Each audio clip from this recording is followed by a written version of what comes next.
నమస్తే, welcome to four sides TV prime time news. నేను విజయశంకర్. ముందుగా హెడ్లైన్స్ చూద్దాం. సీఎం రేవంత్ ను కలిసిన బీఆర్ఎస్ ఎమ్మెల్యేలు, నియోజకవర్గాల్లో ప్రోటోకాల్ పాటించడం లేదని ఫిర్యాదు.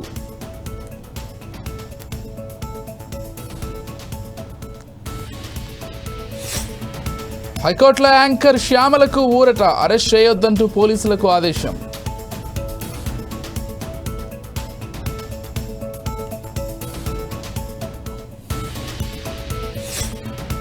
కర్ణాటక అసెంబ్లీలో గందరగోళం, సభ నుండి 18 మంది బీజేపీ ఎమ్మెల్యేలపై సస్పెన్షన్.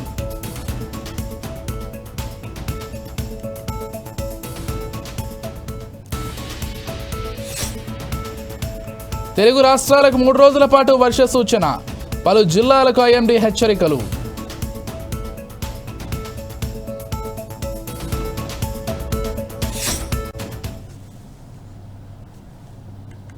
డీటెయిల్స్ చూస్తే తెలుగు రాష్ట్రాల్లో ఒక్కసారిగా వాతావరణం మారిపోయింది. ఎండుతున్న ఎండలతో అల్లాడుతున్న ప్రజలకు వరుణుడు కరుణించాడు. ఉపరితల ద్రోణి ప్రభావంతో రాబోయే 3 రోజుల పాటు పలు చోట్ల ఉరుములు మెరుపులతో కూడిన వర్షాలు కురిసే ఛాన్స్ ఉందని వాతావరణ శాఖ తెలిపింది. తెలంగాణలో పలు జిల్లాలకు ఆరెంజ్, ఎల్లో అలర్ట్లు జారీ చేసింది. పంటల విషయంలో రైతులు అప్రమత్తంగా ఉండాలని పేర్కొంది. ఆదిలాబాద్, ఆసిఫాబాద్, పెద్దపల్లి, భూపాలపల్లి, మంచిర్యాల, జగిత్యాల జిల్లాల్లో ఈదురుగాలులతో కూడిన వర్షాలు కురిసే అవకాశం ఉందని వెల్లడించింది.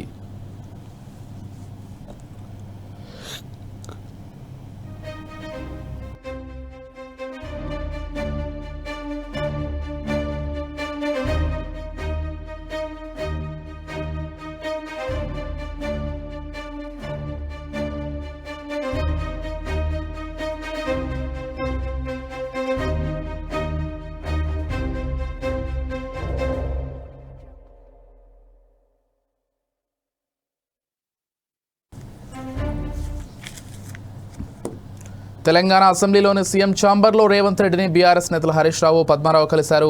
ముఖ్యమంత్రితో అరగంటకు పైగా ఇద్దరూ భేటీ అయ్యారు. సికింద్రాబాద్ నియోజకవర్గంలో ఉన్న సమస్య కోసం సీఎం దగ్గరకు వెళ్లామని హరీష్ రావు అన్నారు. పద్మారావు నియోజకవర్గంలో కేసీఆర్ మంజూరు చేసిన హైస్కూల్, కాలేజీ పనులను వెంటనే ప్రారంభించాలని కోరామని తెలిపారు.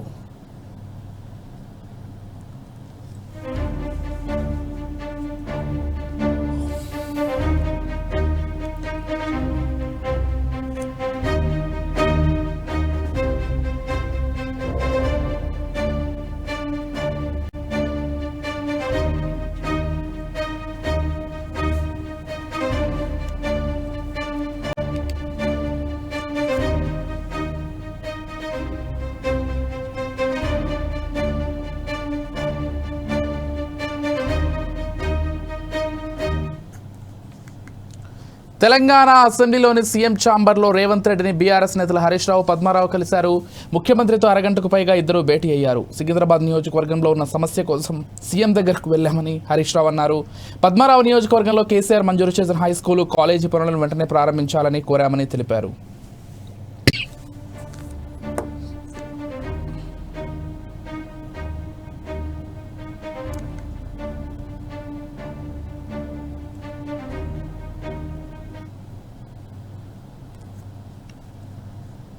వైఎస్ఆర్ కాంగ్రెస్ పార్టీ నేత యాంకర్ శ్యామలకు తెలంగాణ హైకోర్టులో ఊరట దక్కింది.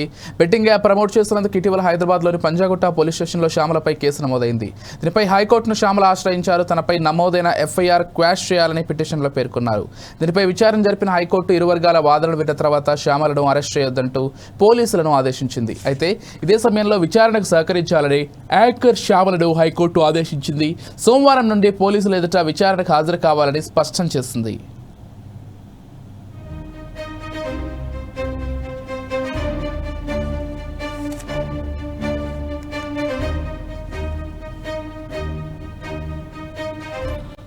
రైట్, ఇక ఇటీవల కాలంలో యాంకర్ శ్యామల బెట్టింగ్ యాప్లకు ప్రమోట్ చేస్తోందంటూ ఏదైతే వైరల్ అయిందో దీనికి సంబంధించి పోలీసులు కేసు నమోదు చేశారు. అయితే ఆమెను అరెస్ట్ చేయొద్దంటూ శ్యామల అయితే హైకోర్టుకు వెళ్లడంతో హైకోర్టు ఊరటనిచ్చిందని చెప్పుకోవాలి.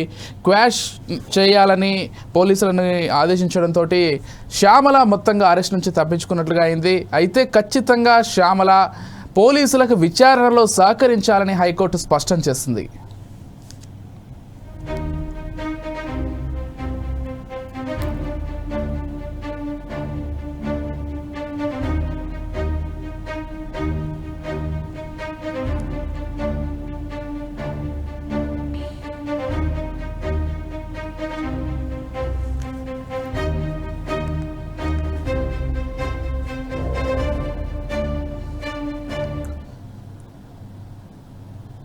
సీఎం రాష్ట్ర పరువు తీస్తున్నారని కవిత చేసిన వ్యాఖ్యలను మంత్రి సీతక్క ఘాటుగా స్పందించింది. రాష్ట్ర పరువు తీసింది ఎవరు అని సీతక్క ప్రశ్నించింది. మీ కుటుంబమే రాష్ట్ర పరువు తీసిందని, మాకు ఢిల్లీ వ్యాపారాలు తెలియవు, ఢిల్లీ వ్యాపారాలతో రాష్ట్ర పరువు తీసింది మీరు, మీ కుటుంబం కాదా అని ప్రశ్నించారు. కాంగ్రెస్ పార్టీది త్యాగాల చరిత్రని అన్నారు. కరప్షన్కి కేర్ ఆఫ్ అడ్రస్ బీఆర్ఎస్ అని విమర్శించారు.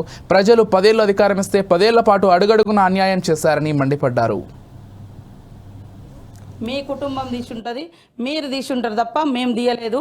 ఈ రాష్ట్రాన్ని అత్యున్నతంగా ఉంచాలనేదే మా ప్రభుత్వం యొక్క లక్ష్యము. ఇవాళ కాళేశ్వరం అంబిషన్ కరప్షన్ కావచ్చు, తరతరాలుగా వాళ్ళ కుటుంబాలకు పదవులు కావచ్చు, వాళ్ళ అధికారంలో ఉండాలనే ఉద్దేశం తప్ప మాకు అలాంటిది లేదు. అలాంటి ఏవైతే ఎలిగేషన్స్ పెట్టిరో అవి కవిత గారు వెనుకకు తీసుకోవాలని కోరుతా ఉన్నా సార్. మహిళల గురించి గొప్పగా చెప్తా ఉన్నారు. మొదటి 5 సంవత్సరాలలో కనీసం మహిళలకు మంత్రివర్గంలో పదవులే ఇవ్వలేదు. అభయాస్తం కష్టపడి మహిళలు 500 జమ చేసుకున్న 1800 కోట్లు కూడా మీ ప్రభుత్వం వచ్చినాక అవి మొత్తం వాడుకొని వాళ్ళను ఎగ్గొట్టినటువంటి పరిస్థితి. ఈ రాష్ట్రం పరువు మేము తీయలేదు, మీ కుటుంబం తీసుంటుంది, మీరు తీసుంటారు తప్ప మేము తీయలేదు. ఈ రాష్ట్రాన్ని అత్యున్నతంగా ఉంచాలనేదే మా ప్రభుత్వం యొక్క లక్ష్యము. ఇవాళ కాళేశ్వరం అంబిషన్ కరప్షన్ కావచ్చు, తరతరాలుగా వాళ్ళ కుటుంబాలకు పదవులు కావచ్చు, వాళ్ళ అధికారంలో ఉండాలనే ఉద్దేశం తప్ప మాకు అలాంటిది లేదు. అలాంటి ఏవైతే ఎలిగేషన్స్ పెట్టిరో అవి కవిత గారు వెనుకకు తీసుకోవాలని కోరుతా ఉన్నా సార్. మహిళల గురించి గొప్పగా చెప్తా ఉన్నారు. మొదటి 5 సంవత్సరాలలో కనీసం మహిళలకు మంత్రివర్గంలో పదవులే ఇవ్వలేదు. అభయాస్తం కష్టపడి మహిళలు 500 జమ చేసుకున్న 1800 కోట్లు కూడా మీ ఉప్పల్ క్రికెట్ స్టేడియంలో ఐపీఎల్ మ్యాచ్లకు భారీ బందోబస్తు ఏర్పాట్లు చేసినట్లుగా రాచకొండ సిపి సుధీర్ బాబు వెల్లడించారు. ఐపీఎల్ మ్యాచ్ల కోసం ప్రత్యేక భద్రతా ఏర్పాట్లు చేశామన్నారు. 2700 మంది పోలీసు సిబ్బందితో బందోబస్తు ఏర్పాటు చేశామన్నారు. అంతేకాకుండా ఉప్పల్ స్టేడియంలో 450 సీసీ కెమెరాలు ఏర్పాటు చేశామని వెల్లడించారు. ఎవరైనా బ్లాక్ టికెట్లు విక్రయిస్తే కఠిన చర్యలు తీసుకుంటామని హెచ్చరించారు. Interaction with you.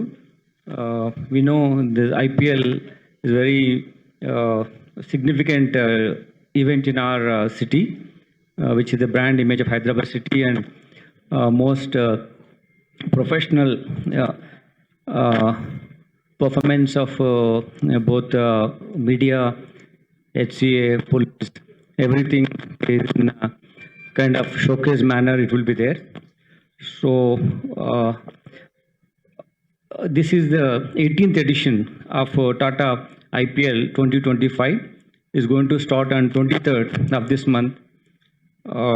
There will be 7 matches, but 2 more matches also been added this year. One is quarterfinals and the eliminator.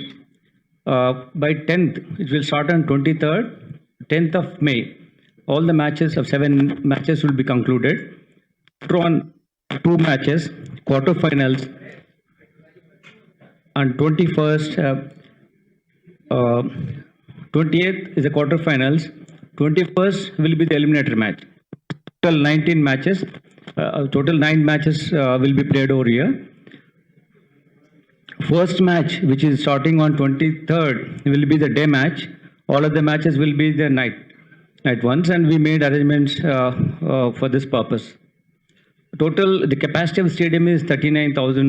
You know that.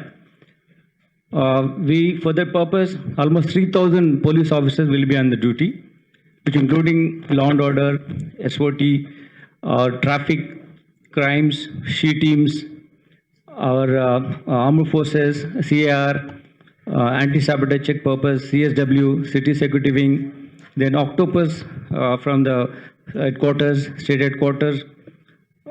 Other important intelligence agencies will be operating so that entire event, this most sought after kind of thing in Hyderabad city for everyone. So it'll be with full proof bandobast assignments we'll be doing it. With 3,000 people of different roles we have given to perform the responsibilities in flawless manner.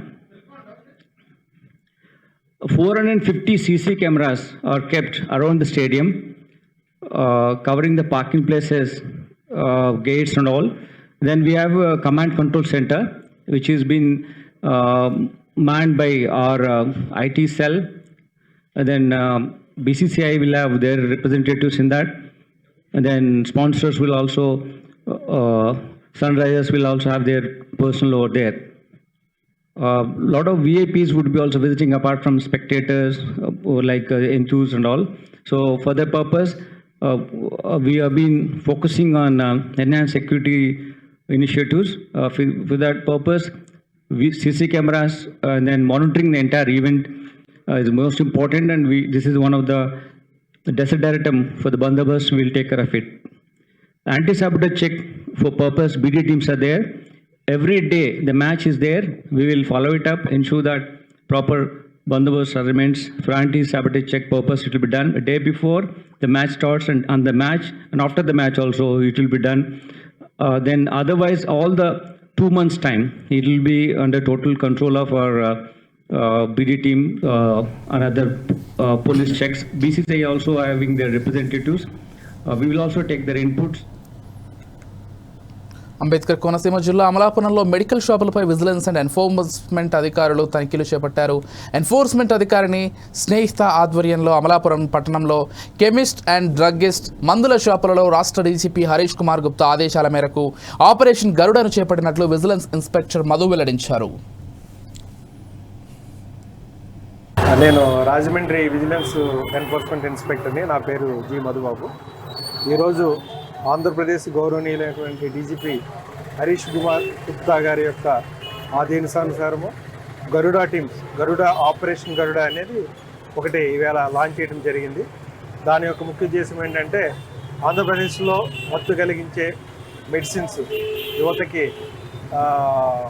ఏ విధమైన prescription లేకుండా అమ్ముతున్నారని, అదేవిధంగా నిషేధితమైన drugs కూడా కొన్ని medical షాప్లో ఉంటున్నాయన్నది information మీద local concern law and order police వారు మరియు Eagle team వారు, అలాగే డ్రగ్స్ అండ్ కంట్రోల్ సంబంధించిన ఇన్స్పెక్టర్ గారితో అందరినీ, అంటే 3 జిల్లాలు, మన ఈస్ట్ గోదావరి జిల్లాని 3 జిల్లాల కింద డివైడ్ చేశారు కాబట్టి 3 టీంలు మా యొక్క విజిలెన్స్ అండ్ ఎన్ఫోర్స్మెంట్ ఎస్పీ గారు అయినటువంటి శ్రీమతి స్నేహిత గారి యొక్క ఆధ్వర్యంలో ఈరోజు మార్నింగ్ నుంచి 4 టీమ్స్ ప్రతి ఒక్క మండల హెడ్ క్వార్టర్లోనూ లోకల్ టౌన్లో కూడా మాకున్న ర్యాండమ్ ఇన్ఫర్మేషన్ మీద చెక్ చేయడం జరుగుతుందండి. అదేవిధంగా ఈరోజు అమలాపురం రావడం జరిగింది. అమలాపురంలో ఒక 4 ప్లేస్లో మేము ఐడెంటిఫై చేసుకుని ర్యాండమ్గా చెకింగ్ జరుగుతుంది అనమాట. సో ప్రజెంట్ అయితే చెకింగ్ ప్రాసెస్లో ఉండి ఫర్దర్ డీటెయిల్స్ మీకు ఏంటన్నది మేము మళ్ళీ అక్టోబర్ నెల నుండి జూలై 2025 వరకు సాక్షాత్తు అసెంబ్లీ సాక్షిగా మొత్తం 13 నోటిఫికేషన్లు విడుదల చేయాలి. కానీ ఇప్పటివరకు ఎలాంటి నోటిఫికేషన్ విడుదల చేయకుండా నిరుద్యోగులపై ప్రభుత్వ నాయకులు అవహేళనగా మాట్లాడడంపై నిరుద్యోగ జేఏసీ చైర్మన్ మోతీలాల్ నాయక్ మండిపడ్డారు. వెంటనే ఉద్యోగ నోటిఫికేషన్లు విడుదల చేయాలని డిమాండ్ చేస్తూ ఓయూ లైబ్రరీ వద్ద నిరుద్యోగ విద్యార్థులతో నిరసన చేపట్టారు. ఆనాడు నిరుద్యోగుల ఓట్లతో గెలిచిన రేవంత్ రెడ్డి నేడు పట్టించుకోకపోవడం లేదని ఆగ్రహం వ్యక్తం చేశారు. ఈ అసెంబ్లీ సమావేశాల్లో నిరుద్యోగుల ఉద్యోగాలపై చర్చ జరిపి నోటిఫికేషన్ విడుదల చేయాలన్నారు.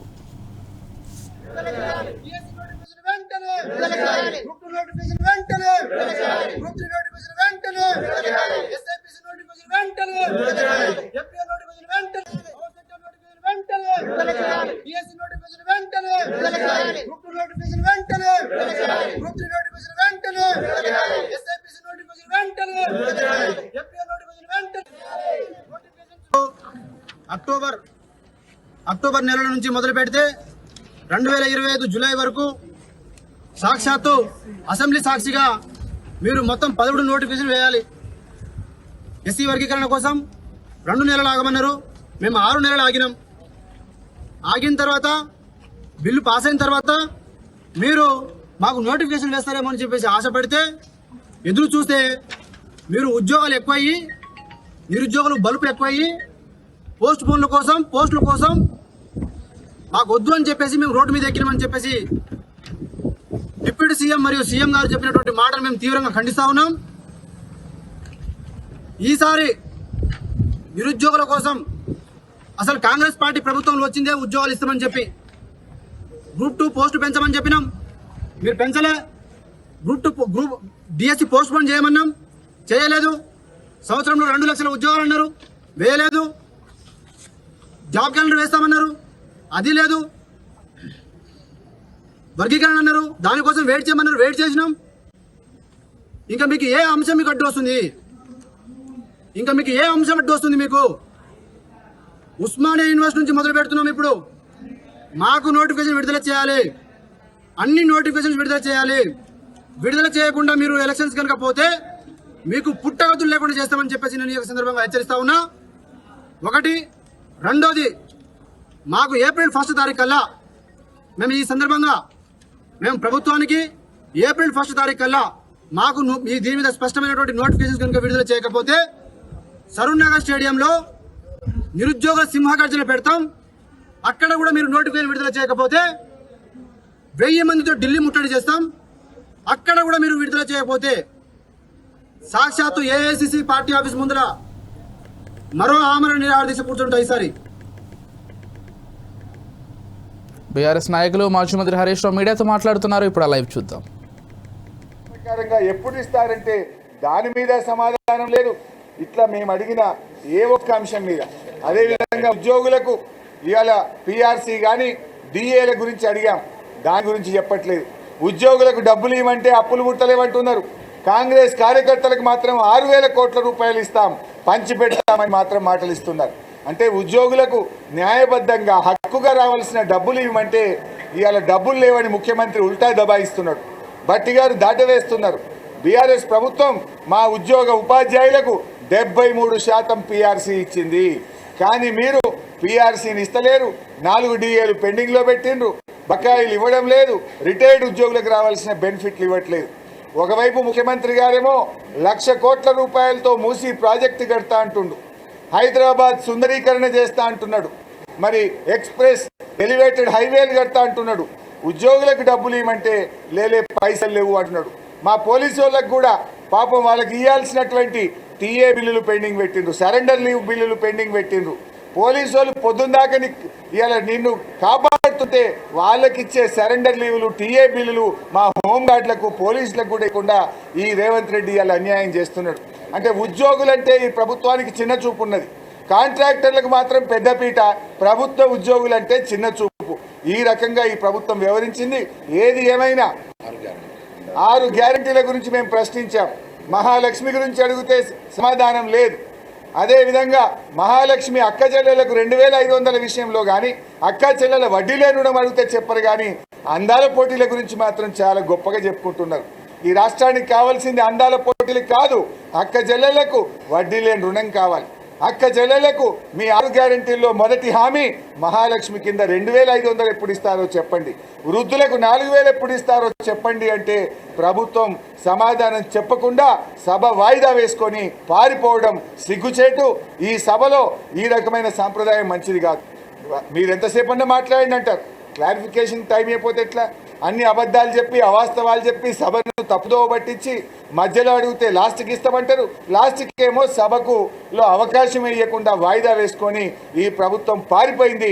ఈ ప్రభుత్వం సమాధానం లేదు కనుకనే, చెప్పుకోవడానికి లేదు కనుకనే, మేము అడిగే ప్రశ్నలకు జవాబు చెప్పలేక ఈరోజు సభలో నుంచి పారిపోయింది. దానికి 3 గంటల బ్రేక్, ఇవాళ దానికి 2-3 గంటలు కూర్చోబెట్టి ప్రిపేర్ అయ్యి వచ్చి ఏం చెప్పిండ్రు? అప్పులు, అన్ని అబద్ధాల వంటకం, అప్పుల మీద కానీ గ్యారంటీల మీద కానీ అన్ని అబద్ధాల వంటకం అనుకుని వచ్చి అబద్ధాలు చెప్పి సభ వాయిదా వేసుకొని పారిపోయింది. జై తెలంగాణ. జై తెలంగాణ.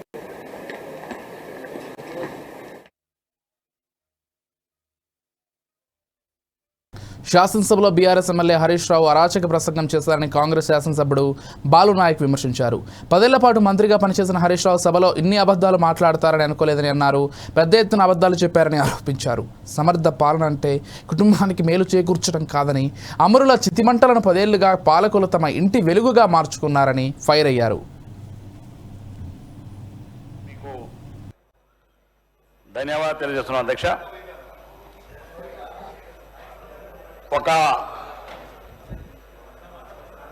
10 సంవత్సరాల అరాచక పాలన అనేటువంటి అనంతరం ఇవాళ ఒక అరాచక స్పీచ్ని అధ్యక్ష ఈ యొక్క శాసనసభలో వాస్తవాలకు దూరంగా అబద్ధాల యొక్క ప్రసంగాన్ని విని నిజంగా చెవులలో 2 గంటలు పెట్టుకొని కూర్చున్న అధ్యక్ష. నేను మొదటిసారి హరీష్ రావు గారి లాంటి వ్యక్తులు కూడా ఇంత పెద్ద ఎత్తున అబద్ధాలు చెప్తారని మొదటిసారిగా నేను శాసనసభలో చూస్తా ఉన్నాను అధ్యక్ష. ఇవాళ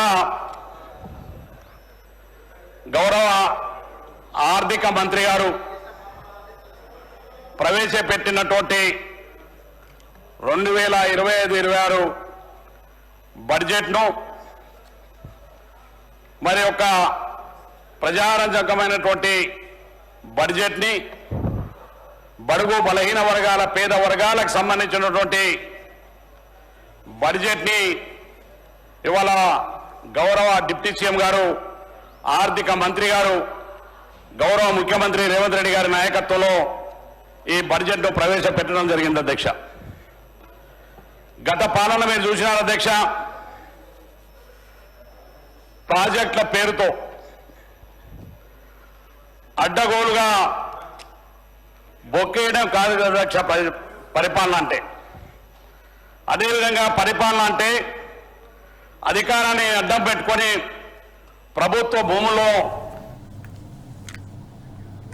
కర్ణాటక అసెంబ్లీలో గందరగోళం నెలకొంది. హనీ ట్రాప్, ముస్లింలకు 4% రిజర్వేషన్లు అంటూ బీజేపీ ఎమ్మెల్యేలు సభలో నినాదాలు చేశారు. ఇదే క్రమంలో కర్ణాటక అసెంబ్లీలో నిరసనకు దిగిన 18 మంది బీజేపీ ఎమ్మెల్యేలను క్రమశిక్షణ రాహిత్యానికి పాల్పడ్డారనే ఆరోపణలపై 6 నెలల పాటు సస్పెండ్ చేశారు. ఆ తర్వాత మార్షల్స్ చేత బలవంతంగా సభ నుంచి బయటకు పంపించారు.